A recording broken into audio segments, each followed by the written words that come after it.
The Old Testament is so scandalous. I don't know who told you guys the Bible was boring because it's tea. Let's get into it. Before we get into it, guys, I literally got banned yesterday and I was in shambles. So I made this backup account just in case, TikTok want to tussle again. So go ahead and follow it. I'm going to be doing new and improved videos over there as well. Today, we're going to be talking about the story of Rachel, Leah, and Jacob. Okay, so boom. There was a man named Jacob and there was a man named Laban.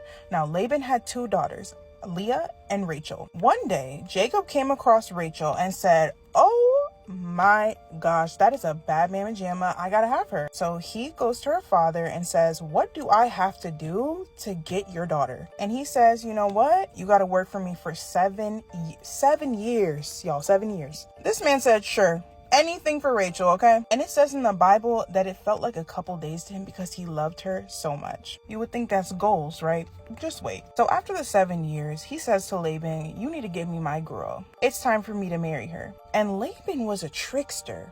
So they had a big feast. I'm assuming that he got Jacob a little tipsy. He waited until evening and gave Leah instead of Rachel to him in matrimony. Now y'all know what comes after marriage. They did the diddly-do. Next morning comes, he turns around and sees Leah and he's like, "Oh my gosh, what are you doing here?" Mind you, the Bible said that Rachel was extremely beautiful and Leah, I'm sorry, this is so messed up. Leah had weak eyes, and another translation, it said that her eyes had no sparkle. If anybody told me my eyes didn't have any sparkle, just let me go, because I'm gonna be so roasted. So he goes to Laban. He's like, "You tricked me. I want Rachel." And Laban says, "Well, you're gonna have to work another 7 years." And Jacob did. He literally worked another 7 years and finally got Rachel. It says in the Bible after this that once he was married to both of the women, Leah's womb was opened up because God saw that she was hated. Jacob mistreated this girl like it was her fault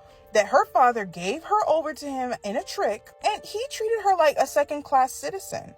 But she bore him sons, so she had some kind of value, right? Now, Rachel sees this and she says, "Listen, if you don't give me children, I'm gonna die." At this point, Jacob has had enough of the drama. He's like, "What do you want me to do? Am I God that I can open your womb?" So she sends her servant, Bilhah, to do the diddly-do with Jacob. So they do that, and Bilhah gets pregnant with sons. And Rachel's like, "Yes, God has smiled upon me and given me sons." Now, Rachel sees that she gave Bilhah to Jacob, and she's like, "Hold up, you're not finna one-up me." So she takes her servant, Zilpah, and gives her to, what is going on? Jacob is just getting it in.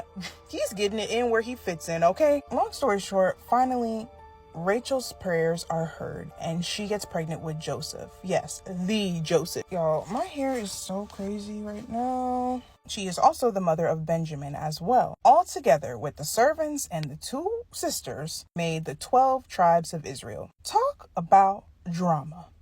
As always, make sure y'all like and follow and comment down below what other biblical tea you want me to get into.